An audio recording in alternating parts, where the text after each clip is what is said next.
two, one. I got with me today Fred Williams. He's going to talk about his journey and give advice to future people who will be in his situation. Do you want to start right off with what was the day of your accident like, and the following weeks? I broke my neck May 12th, 1986 at 3 p.m. in the afternoon.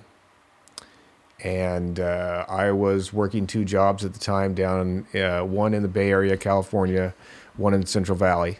I was a plaster hottie Monday through Friday, and then I wore semi-trucks Saturdays and Sundays.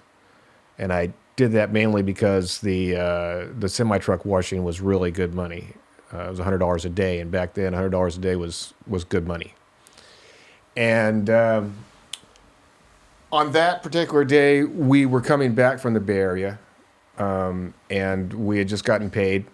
And a couple of buddies and I decided we were going to stop at a store and get some beer. And we stopped in Livermore, got 3 6-packs of beer, and we pissed on every sign between there and Modesto, which was the Central Valley where we were living. When we got into Modesto, we went by a friend of mine's house who told me about a month before that he was going to be out of town. And I noticed his truck was there. And I figured, shoot, I just got paid. His truck's there. I wonder if I could take that. So I got out of the car, went over to his rig, and he told me that he was going to leave me the key underneath the mat. And I looked underneath the mat, and the key wasn't there. But he had a butterfly ignition. It had 2 ears on it. It was a Bronco pickup truck, which was really an International Scout pickup truck. But Bronco had it for, I think, 77, 78 or something like that. And he had big old 36-inch swampers on it. And it was souped up, big engine. Made a lot of nice noises when it went down the road. And I turned the key ignition, and it started up. And I took off in the truck, and I was half lit already. And the guys that had dropped me off had left, and I went to find them because it was his brother's truck, and I didn't want him to think that I had stolen it or anything like that. So I wanted to make sure that he knew that his brother Mark had told me he was going to leave it and let me take it. So I went looking for the guys, and I couldn't find them. And I decided to stop and get another 6-pack of beer, as if I didn't have enough. And I don't know if I said this already, but I was 21 years old. Okay. And it was 3 weeks after I'd turned 21. And so I stopped. I got another 6-pack of beer, and I had the 6-pack on the side of me, and I was driving down the road doing about 65 miles an hour. Alone in the truck? Alone in the truck, on back roads that I knew real well. I mean, it was in my neighborhood, basically. I'd been there for 20 years. And I started making the truck chirp the tires at 65. So I would give it gas and let off, and it would go chirp, chirp, chirp. And I was just laughing my ass off. I thought it was funny as hell. And then the beer spilt down my pants, went down the crack of my ass, and it was ice cold. And I started laughing, and I took the beer and I set it to the side, and I put it in the case, and I looked up, and there was a 15-mile-an-hour corner. And I knew the road well. I knew it really well. I knew that was there. I just didn't realize I was at the end of the road. And Pole Position was a video game back in those days that was really popular. And I loved it. And I thought, I'm going to make this corner. In a split second, I'm thinking Pole Position. And I turned the wheel, and the truck slid sideways, but it hit the curb. And when it hit the curb, it got airborne.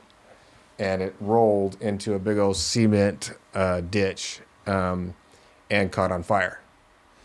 And when I didn't have my seatbelt on, and when it started rolling, the first place it crushed was the right side of the vehicle where I was at. I had been pushed to the right side of the vehicle.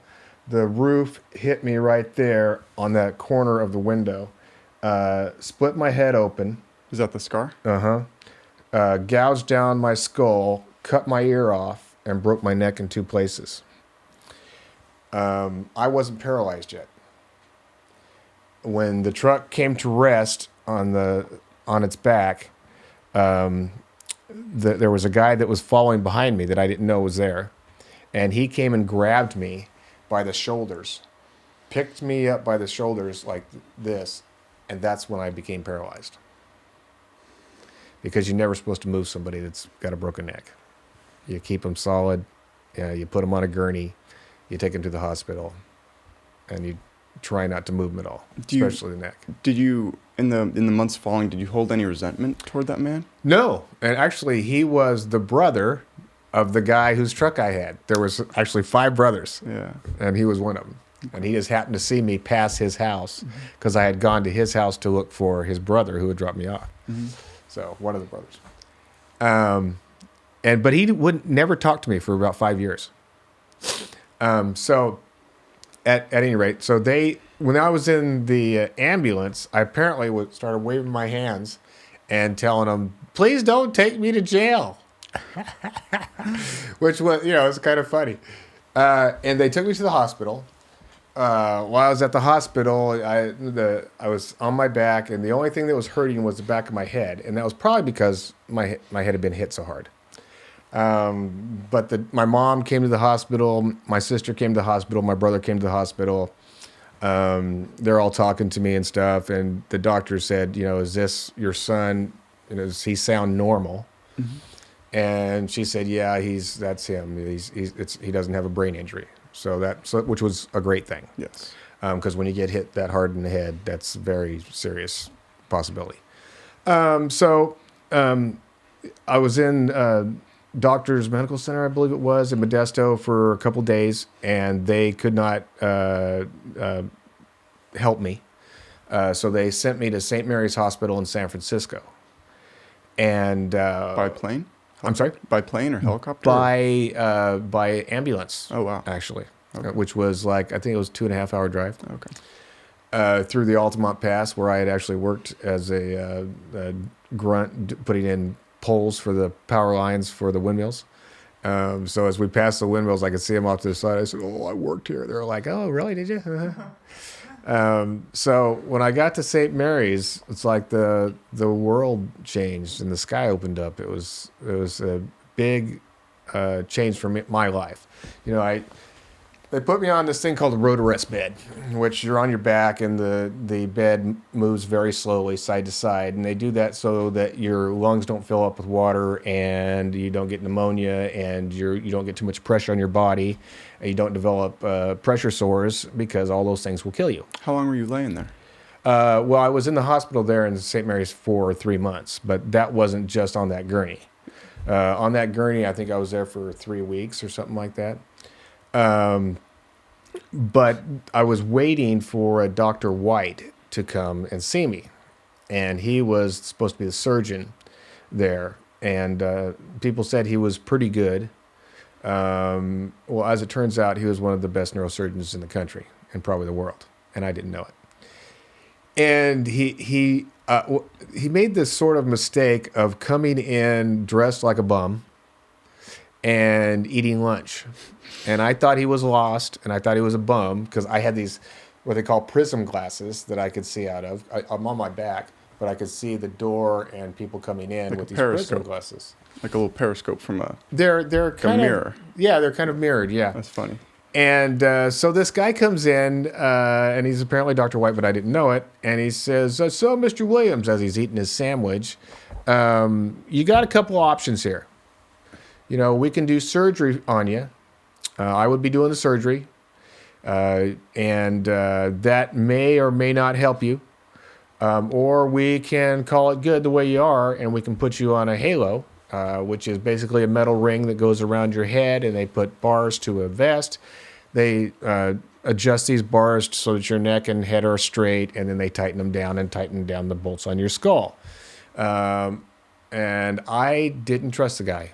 I figured he was, I don't know. He just didn't seem very professional. And so I said, "Well, which one would be less scarring?" And he said, "Well, clearly, if we have to go through your neck, you're going to have a 9-inch scar down the back of your neck." And I said, "Well, then I'll take the halo." And he said, "Okay, that's all I need to know. Thank you very much. Nice talking to you." And he left, and I never saw him again. The next day, they sent me down to have a halo put on. And they had told me that the halo would be so strong that they could actually hold me up from any one of the bars and would hold my whole body weight, and the thing wouldn't move. And I'm like, okay, great.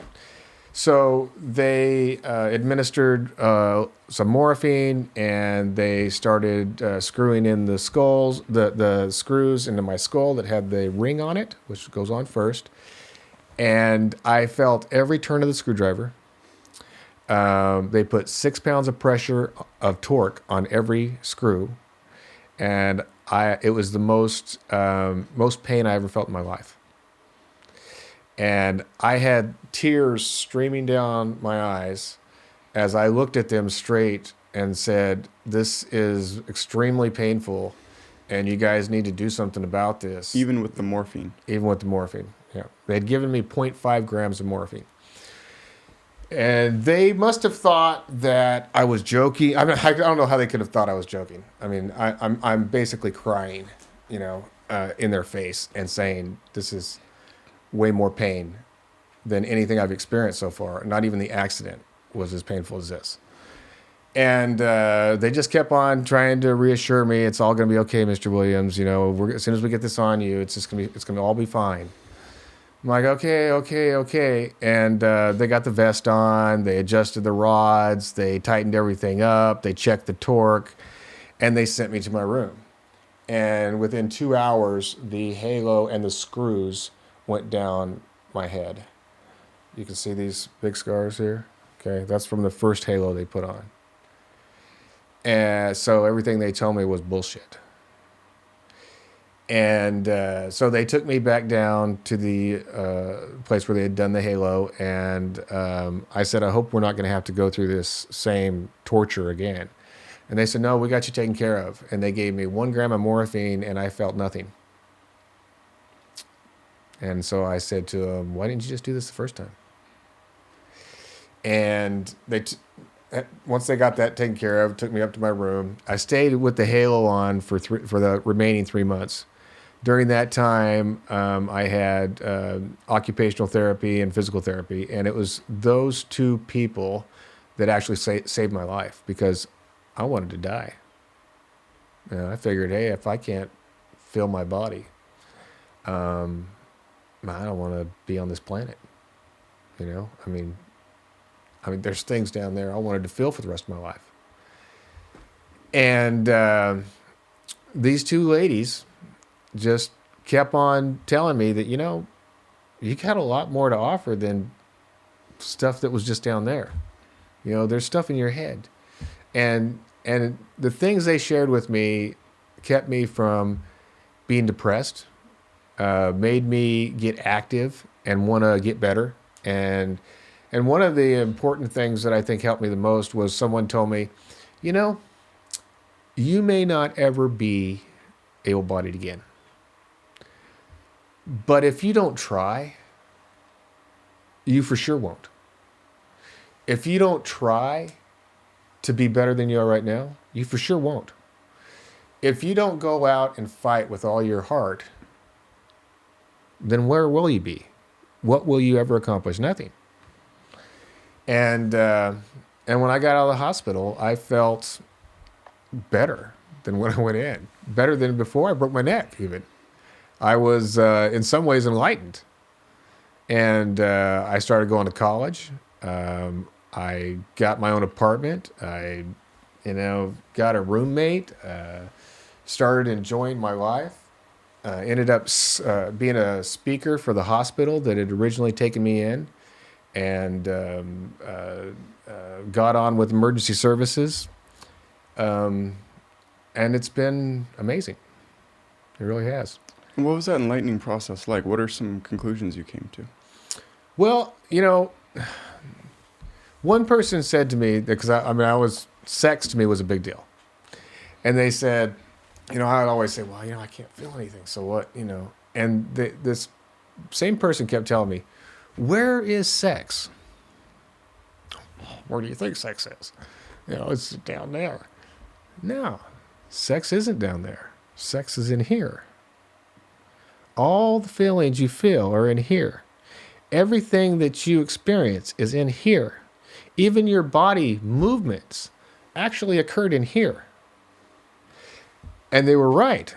I mean, because right now I can wiggle my toes in here. Now, the connection between the brain and the toes is not working. And the toes physically won't move, but I can feel them moving in my head, even though they're not moving. So, I mean, I needed to know that there was a life after being paralyzed, that, and I could be somebody, and I became somebody different than I was before, completely different. Yeah. Before I broke my neck, I was all about myself. Didn't give a shit about anybody else. I wanted to, go out and beat the crap out of people all the time, and be a badass, and work hard and make a bunch of money and get rich, and all this crap that was just me, and I came out a completely different person. I needed to be paralyzed, in a way. How long did it take for you to come to those conclusions? Was it talking to your OP and PT? Or OT and PT? Well, they're the ones who started it. They put the seeds in there. Do you keep in touch with them today? Never. Nope. Never. I haven't talked to them. I haven't talked to them in 30 years. Some of the most influential people in your life. Yep. I talked to them after I got out of the hospital a couple times. They actually, so I was apparently a pretty good role model in the hospital, and they kept my picture, a big, like this size picture, in the rehab department for 20 years. Wow. With the halo on? No, not with the halo After. on. Yeah. That's I had a big old bushy head of hair all the way down, and I was doing a wheelie in a wheelchair when I came to visit them, and they took a picture of me and put it on the So wall. that's how good you were when you left after having these conversations with them. And before you met them, you were contemplating suicide?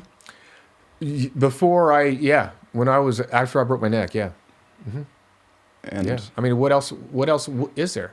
Yeah. I mean, and that's the problem. People think that there's nothing else, and I didn't grow up like a lot of people. I mean, I grew up in a tough neighborhood in a very interesting place in California, and things were hard, and you had to be hard to be there. So it was nice to leave. Yeah. How did the way that people interact with you change from before and after? Oh, I'm glad you asked that question. So, supposedly, I had thousands of friends.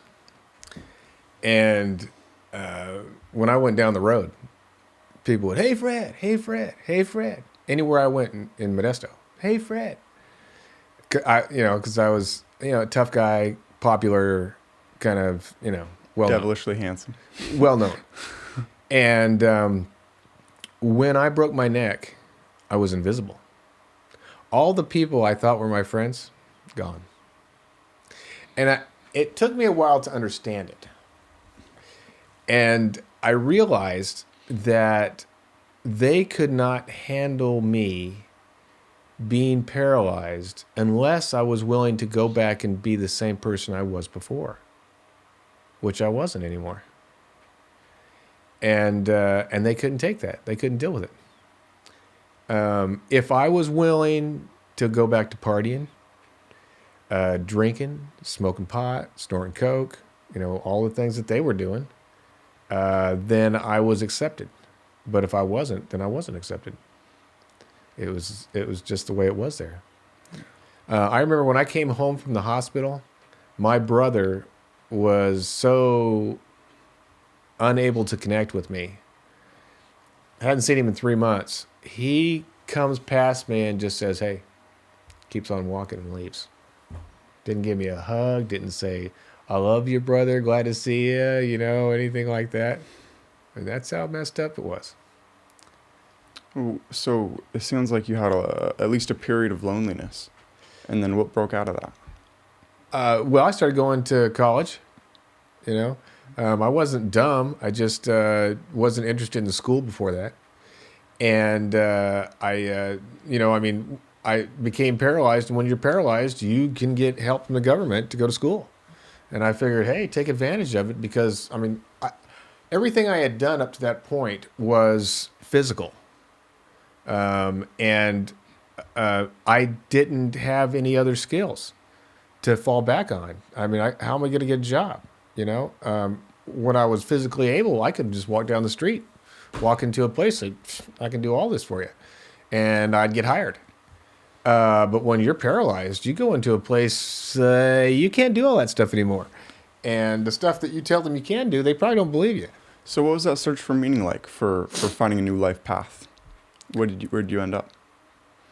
I ended up across town from my old neighborhood, not hanging out with those people anymore, going to college, working for Doctors Medical Center as a public speaker, working for the emergency services, and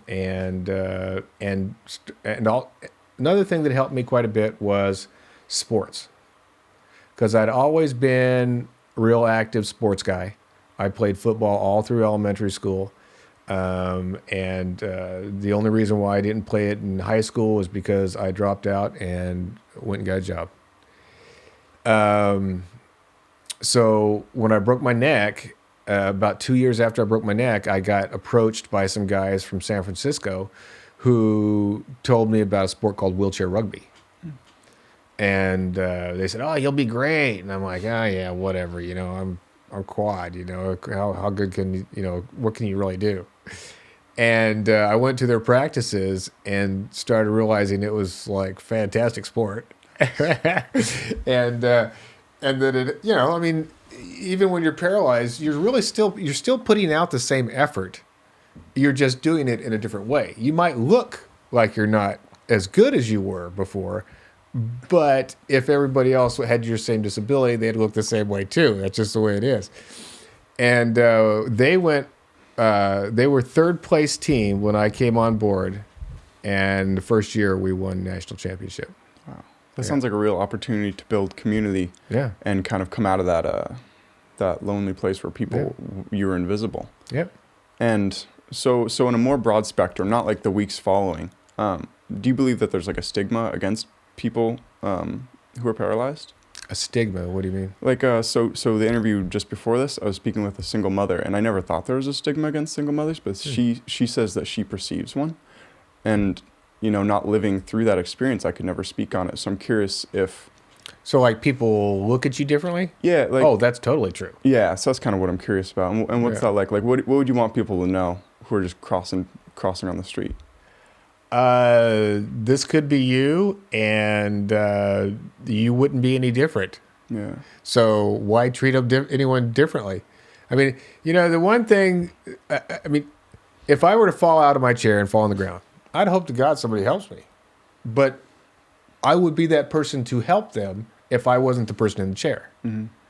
So, you know, when people look at me and say, "Oh, I'm so impressed with how you're able to survive and blah, I just want to spit in their face. Patronizing? Yeah. I'm like, dude, I mean, what? You having trouble surviving right now? I mean, you know, everybody really is the same. I mean, for the most part. And, you know, I mean, I'm sure there are people out there that change so drastically and get in on a pity party and everything else. But, you know, I think most rational people would learn to survive. You know, they're going to, just like they did when they had to get a job, when they had to leave their home, when they had, you know, move on, when they lost their job, when, you know, I mean, all these things, you learn to survive and get along and figure it out. And I think everybody would be able to do that. One of the funny things I like to pay attention to is when people open the door for me. Because I can open the door just fine.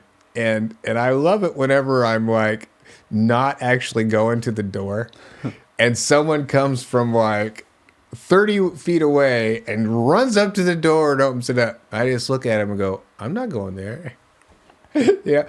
It's like, dude. But that's probably coming from a place of kindness, you know? Of course it is. Yeah. But, you know, people need to understand that everybody is different. And you shouldn't immediately assume somebody can't open a door just because they're in a chair. I mean, everybody I know that's in a chair can open their own door. And yeah, so this is a pet peeve of mine. Yeah. But Something I'm curious about. A really good friend of mine's brother just got in a car accident and got paralyzed about a month ago. Mhm. I'm curious, what advice would you have for him and people in a similar situation about what are some things some conclusions you came to that helped you better your life? well, as I said earlier, the most important one is to always remember that don't let anybody ever tell you what your life's going to be, or if you're going to ever get anything back, any return, if you're ever going to walk again, if you're ever going to, do anything that you think you should do, because you may not ever walk, you may not ever feel your legs, you may not, but you know what, you may. And we're living in the most exciting time for paralysis ever. Do you have hopes for future stem cell and other kinds of research? Absolutely. Probably not for me. I mean, it's probably not going to happen for me. But it's absolutely going to happen for others. I mean, they're going to do it. It's going to, and we don't know how it's going to manifest itself. It might end up that they have a computer chip that goes, above and below the injury. It may be that they're able to bridge the gap another way. It may be stem cells. It may be grafting. It could be any number of things. One of the most exciting things they're doing right now is the HAL program. Are you familiar with that at all? Okay, so the HAL program is a robotic suit. And for people who are completely paralyzed, you can actually have a helmet on your head and the HAL suit on, and your brain can tell HAL what to do. Oh. Yeah, and it's only a couple years old. So give it 20 years. That thing's you're gonna stand up. People are gonna stand up and walk away with a HAL suit on. They're gonna be robotic. That's phenomenal. Yeah. Going a little further down that line, do you feel a disconnect between your mind and body, or do you feel like if you could upload your mind to the internet, would you want to do that? Do you have a connection to your body or disconnection from your body? Well, giving away too much, but I totally have a connection to my body. I mean, but I also have, the drive to live. I mean, if somebody were to give me the opportunity of downloading myself to the computer, like there was a movie about that, and if it was real and you could do that, I don't know, man. That sounds like something would be pretty cool. Yeah, I mean that's what I think Elon Musk is working with Neuralink is something along that road. Yeah, and I think it has a lot of interesting things because your body isn't really who you are. I guess that's what I'm kind of getting to. Yeah. And what are some thoughts that you've had kind of on that? I mean, I'm sure you've had a lot of time to meditate and think about how this has affected you and how most people never have even the thought of how their body, like most people don't take care of their body, Yeah. People call it their meat suit. Yeah. So I'm curious, yeah. Well, I'm like I said, I'm still very connected to my body. Yeah. And I've done everything in my life to keep it in good shape. I've tried real hard to always push myself around. To as rarely as possible, I don't let people push me around. And I try to watch my skin very carefully, because that's one of the biggest problems, that and pneumonia, for people that are in my position. I'm a C6-7 quadriplegic. So I have, for an example here, this is my C6 side, and it has very little hand function. I can go like that, but I can't grip. Okay, this is my C7 side, and you can see the loss of muscle in it, but I can grip. And this side has also a loss of forearm, pec, tricep, and pec, and lat. And then I'm paralyzed actually down the middle of this hand and down and across my chest here. What does that feel like, having one arm paralyzed and one arm functional? They're both feeling. The feeling is paralyzed on both sides. So you can't feel if that hand gets a poke in it or heat and stuff? it's to some degree. I mean, this side I feel hypersensitive on this hand. This hand is numb all the time. But you can move the hand that's Mm-hmm. numb, and you can't move the hand that's. Yeah. Whoa, that feels. And now with hypersensitivity, that's an interesting thing too, because Yeah. it's like, it's interesting. Are your legs hypersensitive or numb? No, I have no feeling or movement from here down. So what's hypersensitivity like? It's like having a feather touching something part of your body that's very sensitive. Where it would make you almost giggle, or actually would make you giggle, and that's what it feels like. It's that hyper like giggly feeling. Yeah. Okay. Is that why you wear the glove, just to kind of stop? No, I wear the glove to protect the hand. Okay. Because the hand, it doesn't heal as well as this hand. Yeah. So there is blood flow, just not as much. Yeah. Only there's blood flow throughout the whole body, or else I'd die. I mean, the body would die. Yeah. Yeah. Whew. So on to some troubles that you've been dealing with recently with the law and just the way that maybe not the government, but the Eugene people in charge of Eugene are treating you. Well, and so I don't, for information, I don't consider it that they're treating me this way. I consider that they're treating the law and the disabled community this way. And the problems basically manifest themselves about 16 years ago, after 9/11.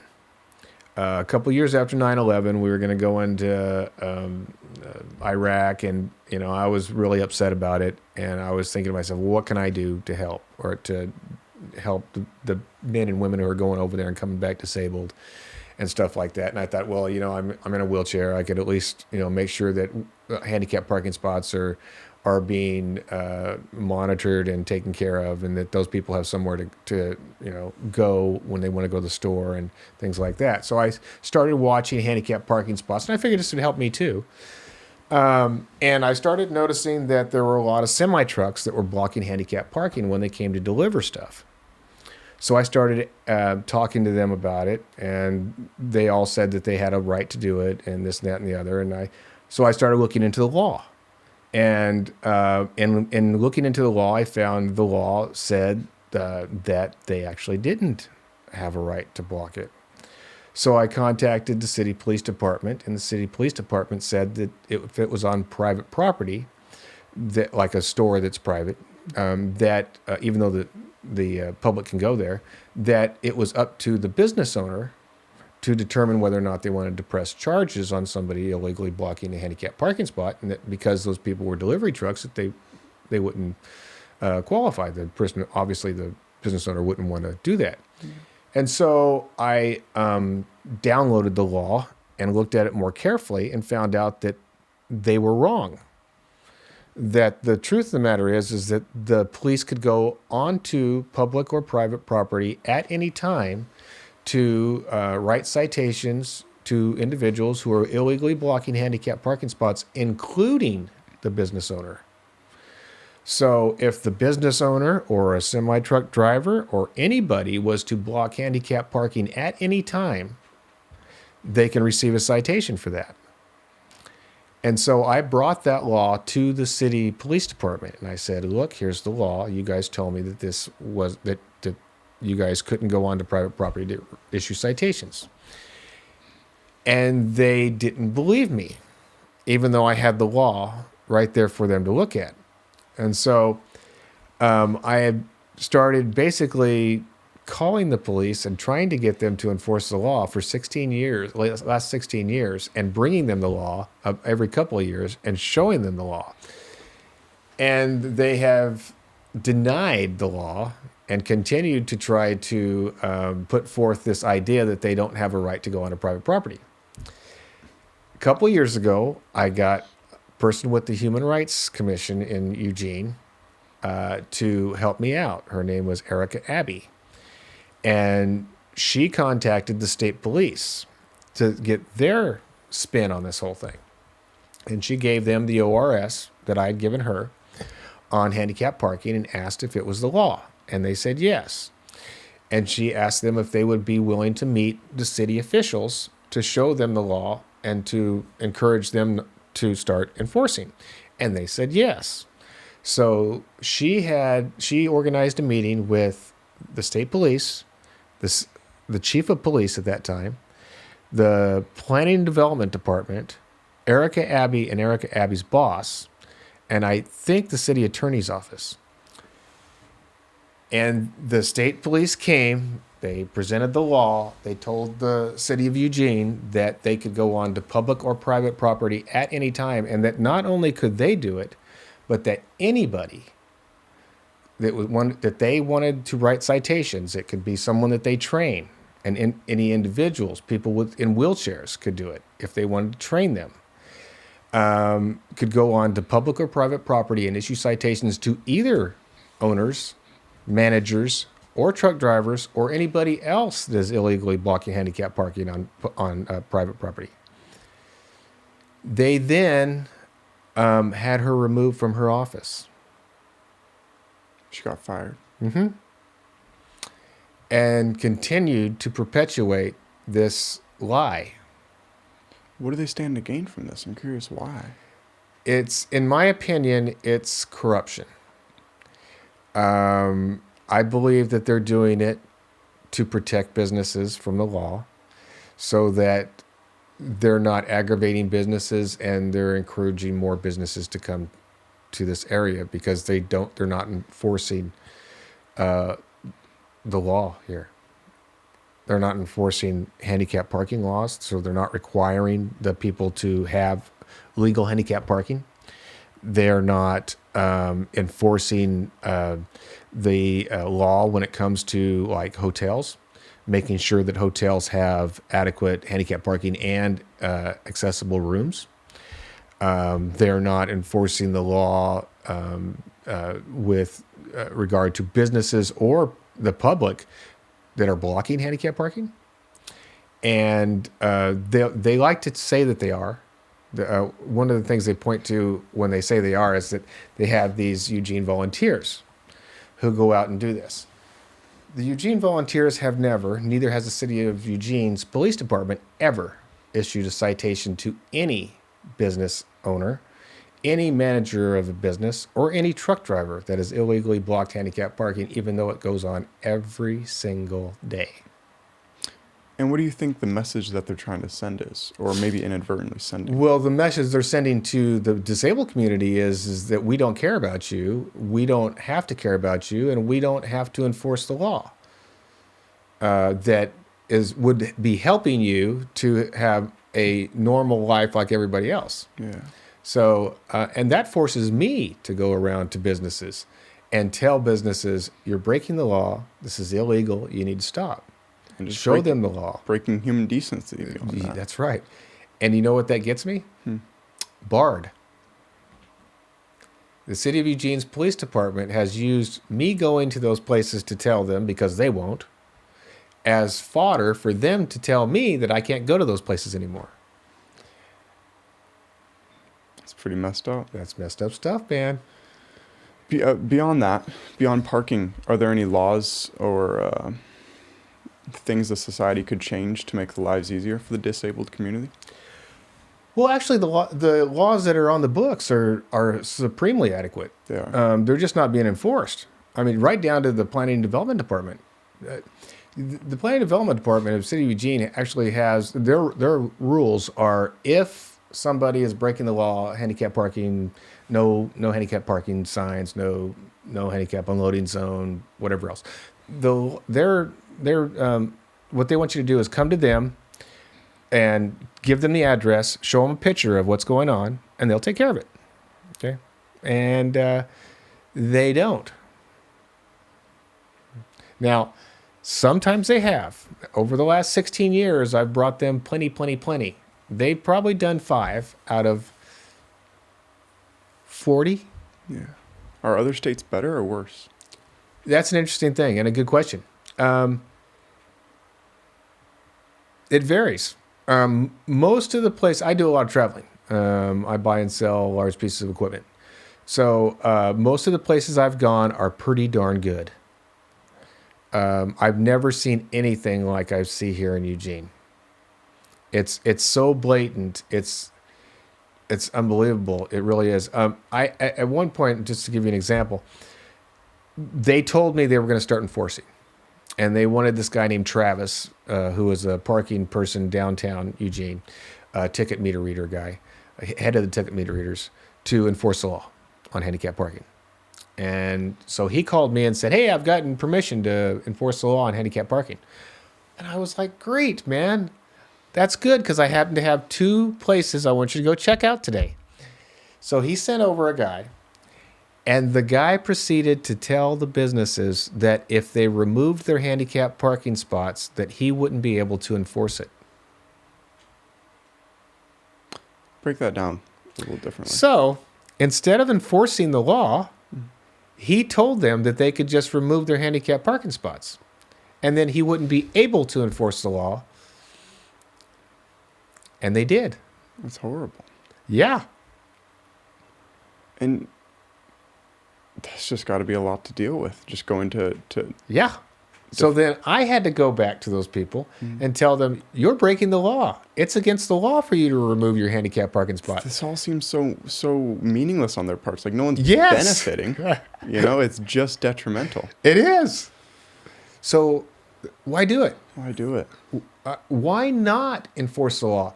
There's money there. There's, it's $350, $450 a ticket. It's unbelievable. So these 2 places that I sent this guy to, he told both of them they could remove their handicap parking spots, and they both did. I went back to them. I told them, you're breaking the law. You're breaking state law, city law, and federal law. And they told us we could do this. So then I went to the Planning and Development Department, told the Planning and Development Department what happened. They sent them a letter, but that's all they did. I went back after they sent them the letter, told them that letter that they sent you, okay, that's telling you that this is the law. You're required to put this handicap parking spots back. They both put the handicap parking spots back. They both, to this day, still use their handicap parking spots illegally every single day, and nobody writes them a citation. And you can't go write them a citation, can you get trained by the state police? I can get trained not by the state. It has to be the city. But the state's on your side, the city is not? The state has no problem with this. They understand the law, and they see the law. They're like, we don't get why these guys are doing this. But they're not doing anything to change it either. So, yeah, there's a lot of really bad going on. I guess I was going to say, what would a solution be? It seems pretty easy, though. Solution's easy. But at the end of this mountain, what would your next mountain be? Is there nothing else you'd want changed to better the lives of the community? Well, I'm a strong believer that everybody should have a job. I think that prioritizing jobs for people with disabilities is a good thing. So that is something I would be strongly for. Yeah. That's not necessarily an access thing. Well, I guess it is. It's access to a job. And I think it strengthens the community. I think it puts less stress on working folks, and I think it gives more meaning to a person's life. And I think it's helpful all the way around. Do you for find society. meaning from your job? Yeah, but like I said, I buy and sell stuff, and I also deal in some real estate. And So not an incredible amount. No, I do. Well, what do you derive meaning from then? I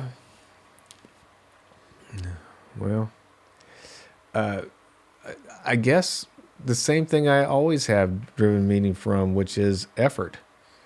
I'm a fighter, and I like to fight. I need a fight. Whatever that fight is, either it's work, work-related fight. We all fight. You're fighting right now to make this work. Okay. And it's, I enjoy doing and trying my best on things. And I call that a fight. Do you ever get stuck in a glue trap where you're just unmotivated, and what breaks you out of that? The glue trap Yeah, totally. I mean, when you're in a wheelchair, you can get stuck quickly in the glue trap, so to speak, where, I mean, especially if you're not currently active in working for Joe Schmo and you're working for yourself. Because you always have these times where nothing's going on. You can't find something to sell. You can't find anything worth buying. Or you get involved with something that's way over your head, and you're going to end up losing money on. And at those points, I'm at my lowest. I mean, here I am. I've just gotten deep in $10,000 into this piece of equipment, and now I'm realizing it's only worth 11, and I got to put 2,000 into it to sell it for 11. Yeah. That's rough. And the brakes go on. I think I'm gonna stay here for a second. I mean, in a couple of weeks, you kind of start realizing, dude, you got to pull your boots back on and get back in the mud. Yeah. And start fighting. Whew. You're a big fighter then, I take it. I'm curious what your view of the end of... Are you religious? It depends on how you look at it. Or spiritual, I say? Yeah. And so what do you believe is at the end of the fight? At the end of all the fighting? There's an end to the fight? I mean, one day you get to let everything down. No, I don't think so. I don't think there is. You don't think there is? No. Every breath is a fight. Well, at some point, your breath will be the fight. And you'll fight for every breath. And at the end of that breath, you'll lose your body. And I'm hopeful that the spirit will be in a fight too for the next life. I mean, whatever existence comes after that. I mean, I suppose in my head, I think that after this body, then there is light. And then I believe that light manifests itself in a group of lights, and that at some point that light then spurs off into another body, whatever that body is. Yeah, I'm curious. Assuming if it must have felt like a near-death experience getting in the crash. Did you have any sort of experience, or did the alcohol numb any memory of it? Well, yeah, the alcohol definitely numbed everything. And I'd have to tell you that I've had a lot of near-death experiences prior to being paralyzed. And what were those like? Did you experience time dilation or? Well, I can tell you one. I was crossing a river during high water with my uncle and me and my brother across a fish counting platform. And I think I was about 7. And he was supposed to be watching us, and we weren't supposed to be there. And I slipped. And I remember reaching for this cement barrier, and I grabbed a hold of the cement barrier, and all I remember seeing were cities. Cities I'd never seen before. You were drowning at this time? I think that thought I was going to die. But all I could see were cities. And it felt like it was forever, but I'm sure it was just a matter of seconds. Yeah. And then my Uncle Ben grabbed me by the back of the shirt, picked me up like a kitten, and said, "I don't think we're going this way." Turned me around and walked us back off the platform. But that was one near-death experience. And if he hadn't gotten there fast enough, or I hadn't grabbed that cement, I'd have gone downriver. Do you think it was a pretty peaceful place, that city? That experience? I don't know that there was... I didn't feel that there was peace there. I didn't feel like there was anything else there. Then you didn't feel any sort of fear and stuff? No. It was just a different place. Yeah. Yeah. Yeah, it's hard to think what is at the end of this road, at the end of this fight. Well, cool. Do you have any other topics that you want to bring up? I'm curious, actually, one more thing before I'll give you the opportunity of the floor. When you eventually started playing rugby and stuff, and you went off, what was the dating scene like? Well, interesting, actually. Before I broke my neck, I thought about this. This is what thought, not this. Yeah. For podcast listeners, he's pointing at us. And I didn't I only thought about myself, and I didn't think about the other person as much. You know, I mean, not that I was very attracted to the other person usually, but I mean, it was more like for me, and I think that the biggest thing I changed and realized was that, you know, the other person is just as important, and in some cases more important. And I think that really helped me with my sex life. And and you start thinking more about a relationship and a friendship and love and, you know, stuff like that, instead of just getting on, getting off, and getting out. You know, um, and uh, and so yeah, it was a big change. It sounds like a big change. That seems to be a common theme with everyone I've spoken to so far, is that at some point in their life they made a shift between living for themselves and then living for other people in a community. Interesting. Yeah, so I don't know. It's you know, it's kind of ever evolving. I'm curious. Yeah, just one piece of any closing thoughts that you have. Um, no, not really. I mean, you know, here I am. What can I say? Just keep fighting. Yeah, absolutely. All right, I love it. I appreciate your time. Thank you very much. You're welcome. For everyone else, subscribe, share with friends, and I'll see you in a couple days. All right. Thank you. Thank you.